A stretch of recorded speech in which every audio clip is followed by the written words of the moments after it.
Bergeron Automotive, 3525 Veterans Boulevard in Metairie, home of Dodge, Chrysler, Plymouth, Jeep, Volvo, you name it, they've got it. You won't find a better deal than you will at Bergeron anytime, anywhere, and I'm living proof of that. Ken Trahan, SportsNOLAtv, a pleasant good evening to you as we come at you one more time on a Monday night and putting a wrap on the local football season, unfortunately, because the New Orleans Saints season came to an abrupt end. 32 against the best defense in the league, and you don't win? Shameful, sad, disappointing. We'll break it down in just a moment when we return with our regulars joining us as well as our guest panelists as SportsNOLAtv continues from Bergeron Automotive, 3525 Veterans in Metairie.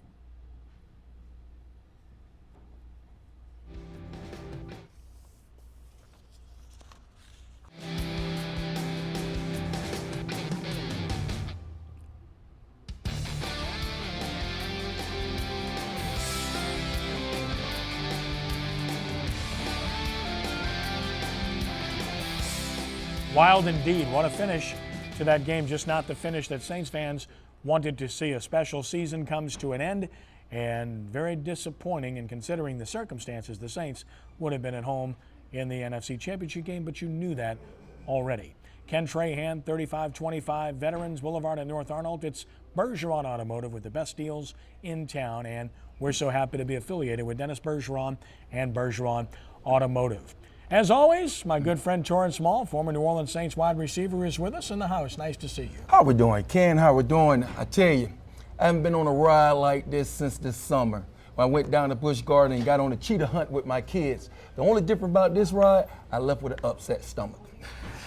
Brian Alley Walsh, SportsNOLA.com. Again, I ought to start making you first. You can't possibly follow him. I don't know what to say. Cheetah. The cheetah hunt. Busch Gardens, baby. Kenny, it's great to be here. Nice to see you, my friend. Nice hat as well. Buford would be proud. Thank you. And our guest panelist today from SportsNOLA.com, and he's the maestro, takes care of the site. And what you see, if you like it, thank me. If you don't, blame him. No, I'm just kidding. Jude Young. Jude, it's great to have you with us. It's great to be here. Finally joining the party, and it turned into a funeral. Yeah, exactly, man. Nice luck you were. No, it's all about Walsh, who had already gotten his Super Bowl credential approved and everything else, going home to Indianapolis. Bad karma, We're ready to go. It really, looking back, we should have waited a couple of days, it looks like, Yes. Kenny. Well, let's talk about this, Brian. Let's start here. Let's start with this. How do you explain a game of this nature where the offense is basically poor for 3 quarters and great when it matters, and the defense is basically great for 3 quarters and so poor when it matters? In a way, although the drama wasn't quite the same, but it reminded me a little bit of the Texans game earlier this year. Remember how the Saints came back in the fourth quarter, scored 23 points, I believe? But you know what? It's 2 days removed, Kenny, and I'm still stunned like Who Dat Nation. I know like you guys are.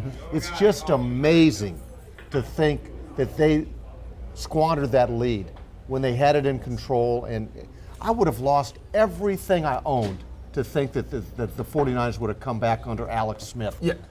Everything I owned, Right. I would have bet it and said, no, the Saints going to protect this, come back and either host the NFC Championship or at the very worst, right, go up and play Green Bay, which we know what happened there. So I don't know. That's why they play the game, I guess. Well, that's why you have to play. Any given Sunday, we've seen the movies, we hear about it all the time. That's why you have to play the game. Hey, let's give much credit to the 49ers. Hey, Alex Smith, much respect to you. Jim Harbaugh, much respect to you. Guys, we didn't come out and play this game.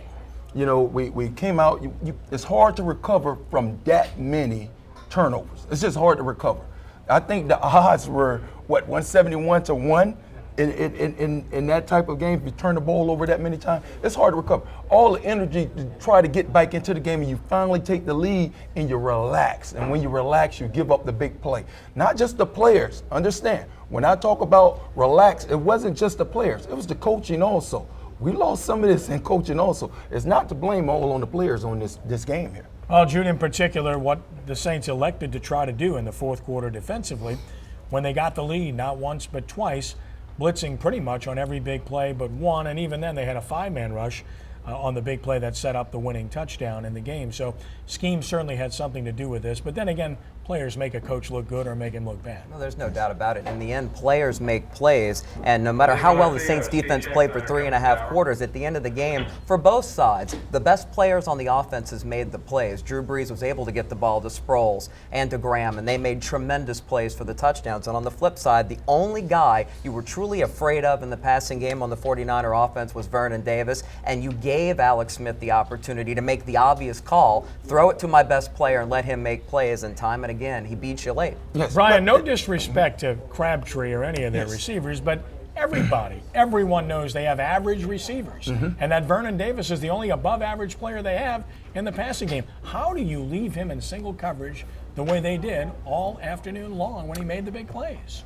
I wish there was an explanation, and maybe one day. Especially to qualify it against the Saints safeties who can't cover. Right, exactly. I wish there was a really a good explanation, and I never heard it post-game comments. And if Greg Williams does leave for St. Louis, maybe we'll hear it in St. Louis. But Kenny, you know, the thing, all right, they're at the 14-yard line. It's 3rd down, and you know, I was surprised, to be perfectly honest with you. I was thinking INT. I'm thinking they're getting greedy here, but you know, he threw a fastball like a San Francisco Giant pitcher would throw in that ball to Vernon Davis. Why don't you bracket him? I mean, you could come up with all kinds of reasons why they did what they did or they didn't do what they did. And I, for the life of me, I can't. There's no explanation. Well, they're going to say that they did, Torrance, but what happens is he clears Shanley, who doesn't move. He doesn't I don't know move. what his responsibility is otherwise. And then Roman Harper, Jim Harbaugh says it after the game. We watch video continuously. We notice that he takes 2 steps back. If you line up at the goal line or a yard deep, you don't move back in any way, shape, or form. You make them go over the top of you in that situation. But again, good scouting. They got just enough time to make the play. Well, being a former receiver, one thing that we hate to let happen to us is to be redirected. When you redirect, it throws off the time and it throws off everything. It gets the quarterback off time, it gets him off rhythm. And the one thing we didn't do this all year. It wasn't just this game, guys. We do not pay attention to detail all year defensively.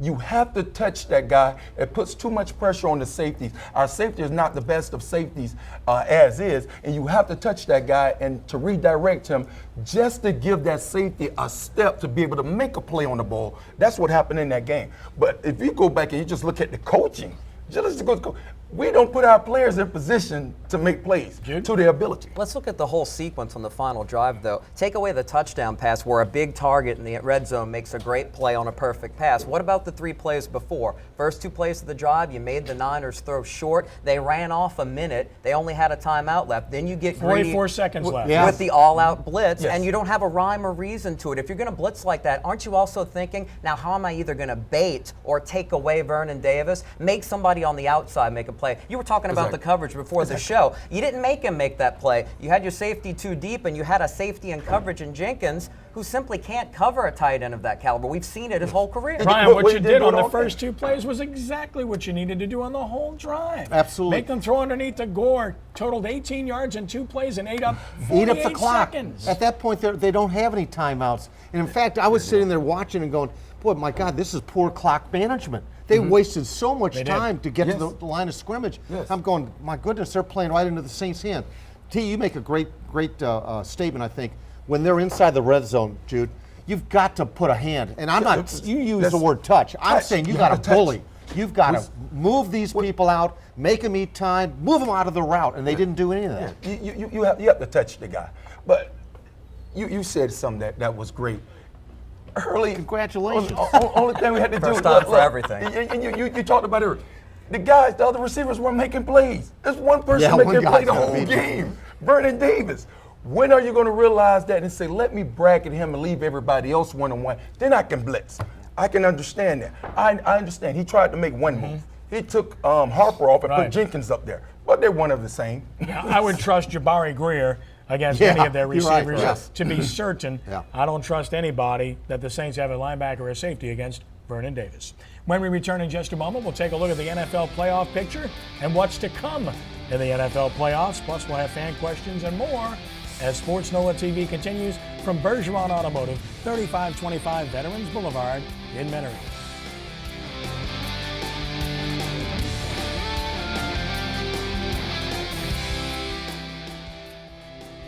Our trivia question for SportsNOLAtv this evening, Darren Sproles set an NFL postseason record with 15 catches against the 49ers, breaking the record of 13 held by 4 players. What former Saint shared the previous record? Think about it, and we'll give you the answer a little bit later on in the show. Ken Trahan at Bergeron Automotive at 3525 Veterans Boulevard at North Arnold and Metairie. Glad you've joined us for this edition of SportsNOLA TV. The NFL playoffs, we're into the championship round of each conference now as a result of what happened this past weekend. Let's take a look at the NFL playoff results. The New York Giants, the G-men, Big Blue, going to Green Bay and putting a smackdown on the Packers, 37-20. And the Packers did their best Saints impersonation with 4 turnovers. Eli Manning was superb, 330 yards passing. It's his best in the postseason. 3 touchdowns, only 1 pick.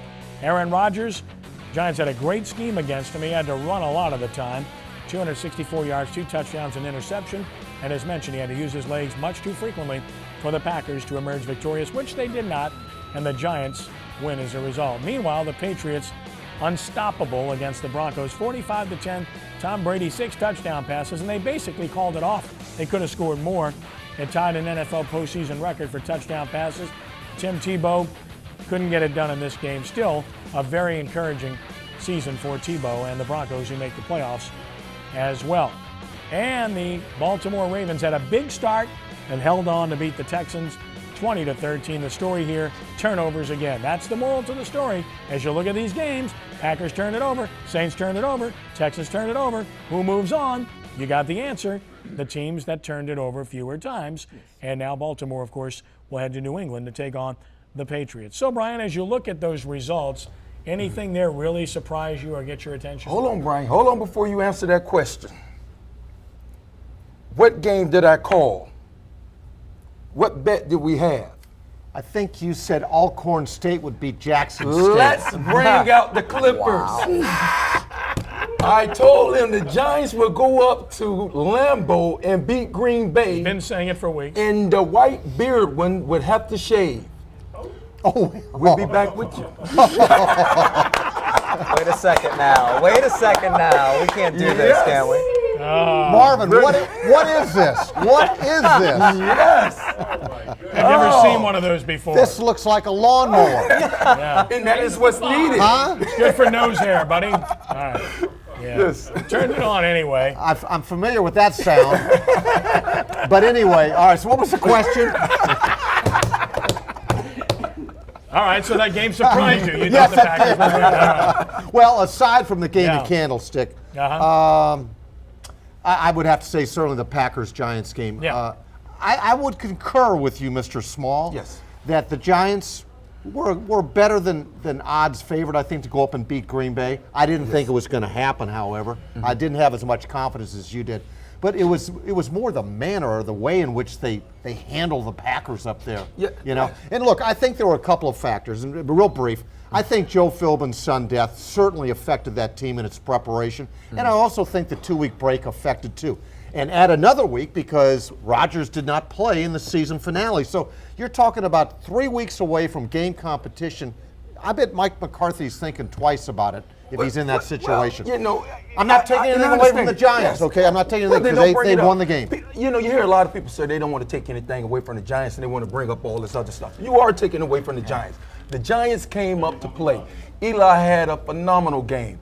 Not only did he have a great game, that front four that I was telling you about, they put pressure on Rodgers. Rodgers, the guys, they didn't catch the ball as usual. They didn't make the plays as usual. There's a lot of things that didn't happen that they normally do. Any chance to survive the shakiness of the first half from a momentum standpoint was blown away by the last couple of plays. That sequence at the end of the half. Oh, with yeah, I'll call it the absolutely. Hassan Jones play for Yeah. Saints fans out there. The Hail Mary there, set up by the long run following the timeout. Great run by Bradshaw. And I'm surprised that they didn't kick the field goal in that case because it looked like he got him in range. But you paid off by throwing to a great receiver, making a play. I think they caught the Packers by surprise that they were going for the end zone. And the result, 10-point lead at the half, and that was all the momentum the Giants needed. I thought the Giants could win the game too, and they went up there and proved it. Yes. And excuses are for losers. I don't want to hear about 3 weeks, 2 weeks, Exactly. and Sure. who There you quarterback. go. Bottom line is other teams had 2 weeks and they played well. So that's an excuse, nothing more. Bottom line is the Giants outplayed them and won the game. And as I've stated and I've said for the last month and a half,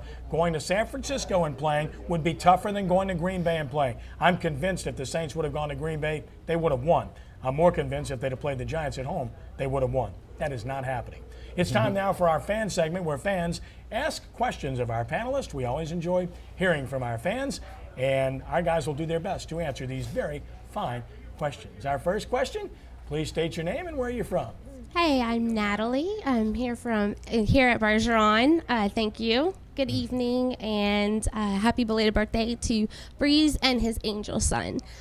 First question and only question is, sadly, our Saints season is over. What are they doing for preparation today, this week, in order to defeat next season and hopefully make it to the playoffs and hopefully, fingers crossed, Super Bowl? Okay, Brian. Good question, Natalie. Well, right now they're licking their wounds, and they'll have exit interviews over the next 48 hours. They'll meet with the media tomorrow, Tuesday. Sean Payton will meet with the media, and then the players will be available in the locker room, and then they're pretty much going to disperse. Those that are injured will continue to get rehab. And then when the league calendar shuts down, I think March 1st, give or take a couple of days, and this is when the contracts negotiations will start. So that's pretty much it. But they'll shut it down for the next 6 weeks. Oh, don't forget, there are some players that now are moving on to play in the Pro Bowl. All right, good for them. Our next question, state your name. It's for Jude Young. Fire away. Hello there. I'm Vaughn Brennan. I handle the public relations here for Bergeron Motors. And I want to tell you, I'm an Illini, and I'm rather proud of Pierre Thomas, and I really missed him in that game. How many points more would we have had Pierre Thomas played had he not been knocked out in that beginning play? Jude. Well, I can say safely that they'd have at least 3 more points because if he doesn't get knocked out on that play, he holds onto the ball, the Saints kick a field goal, and that really affects the flow early in the game. The Saints actually have an early lead as a result of that great long drive to start things off. But more importantly than that, then he's a factor in the running game. You're not behind. You're not throwing the ball 63 times like the Saints had to do. So that's a factor. As a matter of fact, on the first drive, the injury to Jimmy Graham, you don't have him in the red zone or later on after that first catch. And then on top of that, the injury to Pierre Thomas on a play, maybe you don't run, maybe you don't throw short of the end zone on third and almost goal in that situation. Maybe you're throwing to Jimmy Graham over the top and you're winning 7-0. All right, our final question for Torrance Small. All right, here's my last question. We had a marvelous season. Here I am living here in New Orleans and loving every minute of it. But look at our team. Look what they accomplished. And we in turn saw what Drew Brees did, and we saw what Rodgers did. Drew Brees never fell apart as Rodgers did yesterday. Now, who is a better quarterback today?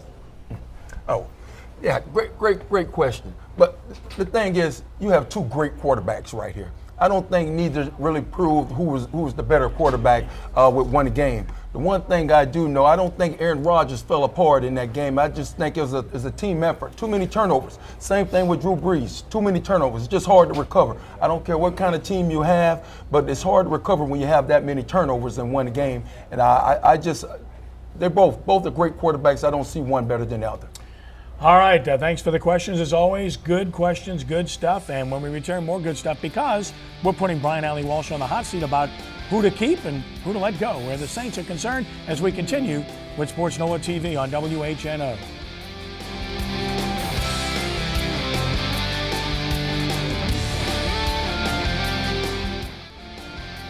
Our Sports NOLA TV trivia question of the evening. Darren Sproles set an NFL postseason record with 15 receptions against the 49ers, breaking the record of 13 held by 4 players. What former Saint shared the previous record? The answer is Chad Morton. There you go. In the game at Minnesota that the Saints lost under Jim Haslett, in the second round of the playoffs back in 2000. Ken Trahan, SportsNOLAtv, Bergeron Automotive. You got Jeeps, Dodge, Chrysler, Volvos, you name it, they've got it here at Bergeron, and you can come get the deal of a lifetime here from Bergeron Automotive. It's time now for our hot seat segment where we place Brian Ellie Walsh on the hot seat with this topic. If you are the New Orleans Saints, given the players whose contracts have expired or at least are restricted, who do you keep? Who do you let go? Brian, the floor is yours. You know, it's amazing how one game or 5 minutes in this case can influence the way you think about teams, coaches, franchises in general. There are 19 players that are free agents by my calculations. 13 are unrestricted free agents. The 6 I'm going to mention, I'll kind of mention real briefly and then throw it open to the dais here. Of course, there's Drew Brees, there's Marcus Colston, Carl Nix, Jolon Dunbar. Help me out, guys. Tracy Porter and Robert Meacham. Those are the 6 I'll mention. Of those 6, there's probably 3 guys that I would say that are essential to keep. And doesn't necessarily mean they will, but of course Brees, it's a given. I think Carl Nix, you need to keep him. And then the third guy is Marcus Colston. Marcus Colston will play for somebody. And here's my read on Colston, guys, is I think they're going to make a legitimate offer to keep Marcus, but it's not going to be what he thinks he's worth or his agent thinks he's worth. They're going to say, let the market go test, let the market bear what you think you're worth. And I could see a Scott Fujita or a Goody, John Goodwin type of situation occurring here, where some team is going to overpay him, and they may lose Marcus. And San Francisco is a team that comes to mind. Chicago is a team that comes to mind. Carolina is a team that comes. Tampa Bay. He's a number 1 for a lot of teams. He may not be a number 1 here. The other guys, and guys, we talked about this off air. Yeah, Colston. He may not be a number 1 here. He's a 1B maybe. Okay, 1C. The way Who's that the they number use 1? Jimmy Graham to me is their number 1 receiver here. Now, that's been leading the But the last numbers few. don't say that. Yeah, The numbers say Colston's the number 1 receiver. I'm about to say the last few games. Who's been in number 1? as Who far moves as the chain? Jimmy Graham does. Marcus Colston does. But Jimmy Graham does too. You got to look at the bottom line lately. All right. Well, anyway, all right. We digress here. No, Is that this is an argument. I think that he's the number 1 for a lot of teams. But with all the packages, the personnel packages, you can do without Marcus Colston. And that's the way the Saints are thinking. No. All right. I'll stop and give it to Mr. You don't have to Small. give it to me. I'm going to take it. Okay. I'm going to take this. Yes. Now look. We have to. We're going to have. We keep Marcus Colston. We keep Jimmy Graham. We keep. Graham's not going anywhere. Knicks. I'm telling you, the people who. Well, let me put it this way. These are people who should not be touched. Everybody else is spendable. Keep that front line. Keep a quarterback. Keep Jimmy Graham. Keep Colston. Keep Sproles. Defense. Everybody can go. Yeah, we talked about this, guys. Except I keep Jabari Greer. He's the only consistent player there. That's the only one I keep. Everybody else, I think, is fair game with this team. Out of Brian's list of 6, though, talking about the 3 key players on offense, Brees is obviously a given. If you're going to pay Nix, you've got the market set on what you've already paid Evans. That is a huge chunk of change, 6 or 7 million a year. Yeah. How much can you pay Marcus Colston? How much can you budget to your offense? While everybody's saying this team really needs to improve on defense, there's going to be no money. Marcus Colston's going to get overpaid in this market, and I would be shocked if he's a Saint next year, as much as he is a valuable player on the offense. And you know what, you think about this, and you can't, they got very fortunate with Brian De La Puente and Zach Streif. That isn't happening on a lot of teams where you bring in 2 guys. They're guys, all right? There's nothing special here. And they did a great job, all right? But. Time for the judgment. Yes. The 3 that Brian mentioned are the 3 guys. Those are the 3 you keep. You find a way to pay Marcus Colston and keep him because he is too valuable. He is your best wide receiver. Lance Moore is valuable, very good, but fragile. A favorite of Drew Brees, but nowhere near the target that Marcus Colston is. Marcus Colston just had a Pro Bowl type of season. He doesn't get there because there are 4 or 5 other guys that had better numbers, but he was indispensable for the Saints and for Drew Brees this year. And he shows no signs of decreasing in value or with his productivity. In fact, he increased it this year. You got to keep him. The other 2 are no-brainers. It goes without saying. As for the other 3 Brian mentioned, they're expendable. It's that simple. You'd like to keep everybody, but you cannot do that. So you make a value judgment. And with regard to the defense, all the guys that are free agents right now, I agree with Torrance. Listen, let the market dictate, because there are no players on that defense that are untouchable. There are none that are franchise players. None.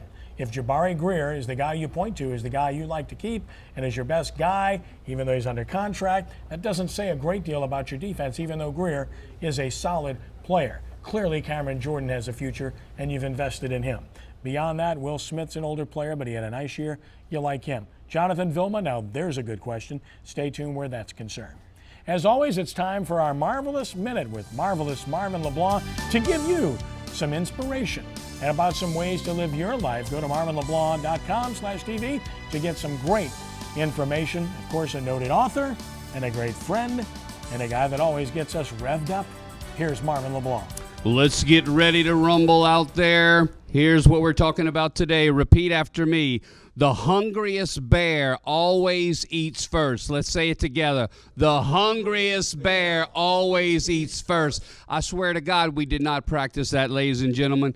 Victory, let's talk about victory, is the accumulation of small, successful experiences.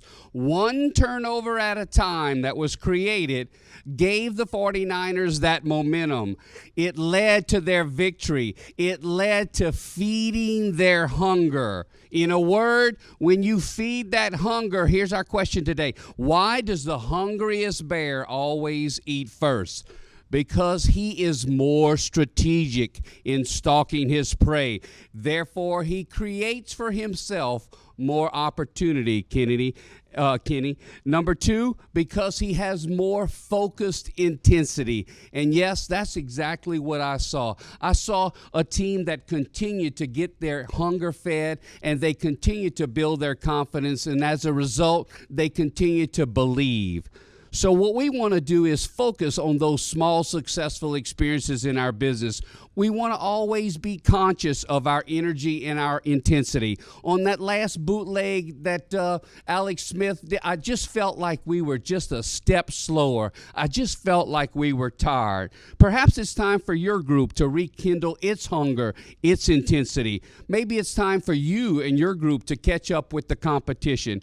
If so, go to marvinleblanc.com to find out more about our marvelous performance schools and speaking engagements that can take your organization to the next level. And for those people out there that have friends, neighbors, coworkers, and relatives that after all these years still don't get the effects of Hurricane Katrina, go to Amazon.com and pick up Come Hella High Water. Back to you, Ken Trahan. Well done, Marvin LeBlanc. When we return in just a moment, Ask Sports NOLA Plus. We'll take a look at the New Orleans Hornets and how they've progressed thus far this season and where they're going as Sports NOLA TV continues.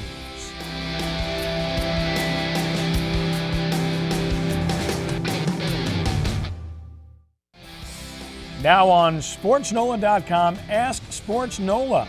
Send us your questions about the local sports scene either through the website, our Facebook page, or on Twitter @SportsNOLA.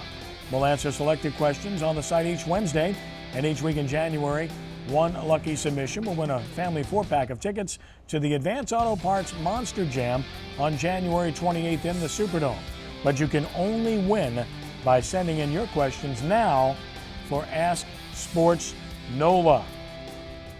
Ken Trahan, Sports NOLA TV from Bergeron Automotive, 3525 Veterans Boulevard, corner of North Arnold. Of course, the other professional team in New Orleans at the Major League level, the New Orleans Hornets, their season well underway, and now will get much more attention as a result of the college football season being over and the Saints season being over. Well, thus far, the Hornets have not fared well on the floor in terms of wins and losses, but this is a totally different team than a year ago.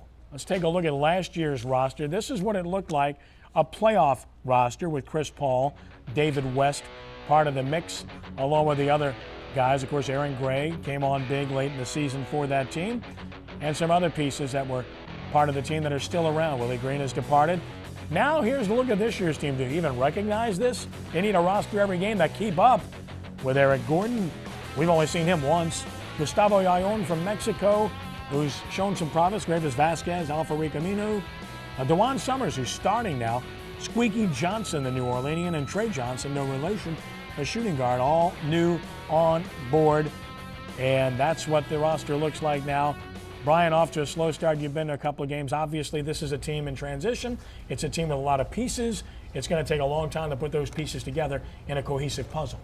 Yeah, and in many ways, I think I maybe speak for a lot of sports fans in the city, is that you were hoping that the Saints were going to continue this for a couple of reasons. One, they're fun to watch, but two, it would extend and take away from the thought of what the Hornets are going to be like. Folks, you got to be patient with this team. It's a growing team, growing pains, and if they get to 25 wins, I think they will have done a great job this season. So all I can say is be patient and wait a year. Jude, one of the names we didn't see on there was Xavier Henry, who has not played yet for this team. He is another guy we'll be intrigued to see. Another young player, though. Vasquez has his moments, shows some promise for this team. Summers had a good first start, then not so good in his second start. Ione has athletic ability.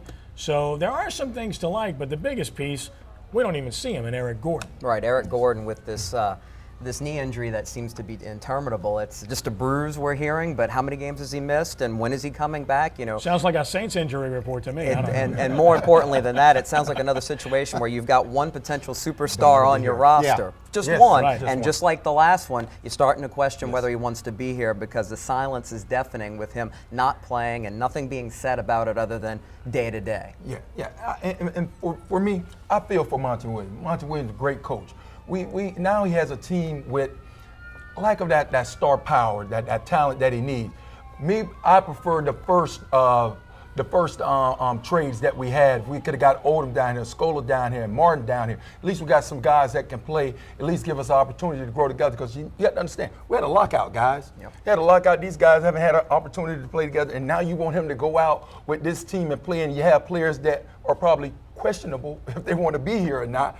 It's hard to win. Brian, we already have the New Orleans Bowl, of course, the football game. We kind of had the New Orleans Bowl last Friday night when the Hornets hosted the Timberwolves, because those are two first-round picks you're going to get, one of your own, one from Minnesota.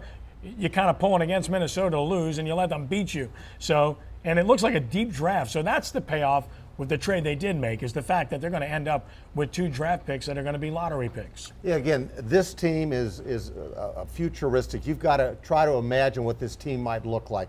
They're growing pains, and again, people need to be patient. I just don't know if people want to be patient, though. We had Chris Paul. We lost Chris Paul, and I don't think any of us would feel at the table that we got what we should have gotten for him. So. Yeah, and it's down the road, as Kenny said. It's the draft picks that we're looking at. That's where you're going to get the marketability here. But this is the thing, guys. We're in a small market. I know. Small market, you need to win now. I agree. People don't have patience in small market, and that is the thing. That's the one thing I think the NBA did not look at. Yeah, let's take a look at last week's results from the Hornets, of course, going into their game with Portland this afternoon. And, of course, they played very well at Denver to end a losing streak and beat a good team in the Nuggets in a very inspiring effort. That's what gives you hope. Then they had moments against Memphis. They really looked good in spurts against them and lost. And then, of course, Oklahoma City at home. That's a team that not many people are going to beat. That's a really good basketball team. The other result in Memphis I mentioned, the Timberwolves game we referenced, that's a game you got to win at home. They sent Kevin Love to the foul line about 200 times in that game, or so it seemed, in that particular defeat. Jude, do you like anything else about what you've seen? They got Aminu. Haven't been that impressed with what we've seen of him thus far. Chris Kaman can play, but are you going to be able to keep him in the final year of his contract? You probably wound up trading him before the deadline for another younger piece or draft picks. To say what I like, you mentioned some of the guys like Henry, maybe DeJuan Summers, guys who can develop and be role players. I think this next draft has to be the draft where you add to Gordon and get your guys that you can build around and try to say you're competing for a championship. There's not a lot to love right now on the roster when you talk about guys that are really game changers out there, and you're missing Gordon right now as a potential game changer, and you see the Hornets stuck in the 80s in games that they're into the fourth quarter and can't finish. 2 straight games of impressive play by Gustavo Ione. He's athletic for a big man. He's a guy that I'm intrigued with. Most potential on the roster with Ione. He really impressed me when he came on the floor late against the Timberwolves where nobody could really handle Love. He was flying around, making plays all over the floor on both ends, and you want to see him continue to develop this year. He might be the most exciting guy on the roster with potential right now. Brian, let's take a look at the Hornets' upcoming schedule. and what's to come. Of course, a lot of games this year because of the work stoppage that condensed the schedule, so they're playing games all the time. Memphis here on Wednesday night, that's an attractive game. Then it's at Houston to play the Rockets, and then the world champions, the Dallas Mavericks, are in town this Saturday. But look at their record, 5-7, because of the losses they've suffered. This is an attractive week, Brian, with Memphis and Dallas coming in for home games. Good chance to go out and see the Hornets if you're a fan. Absolutely, and I think Torrance brought up a good point. It's a lockout, and with the trades and the way that came down so quickly before the start of the regular season, Monty is just trying to get a feel for his team. He still is. Still you guys know basketball well enough. It takes a while to get guys to play together and the camaraderie, knowing what you do on a court. So, look, judge this team based on 40 games in. Don't judge them now, okay? Because they're just getting a feel for each other. And Torrance, with no time to practice because of the condensed schedule, that hurts this team. It hurts in the NBA. You don't get much time to practice. You get a little film work for the most part, and you have to have a lot of communication out there on the court. But it's going to take time, and I beg of you to be patient with the Hornets. I'm a big Hornet fan, love them, and I just think we have to be patient with them and see how this thing play out. And got to get Trevor Ariza back, Jude. That's true, and you want to see what he can do as far as long-term fitting into the future of your team, or is he a tradable piece? When we return in just a moment, we'll take a look at the Super Bowl, our predictions, what's going to happen there as SportsNOLAtv continues.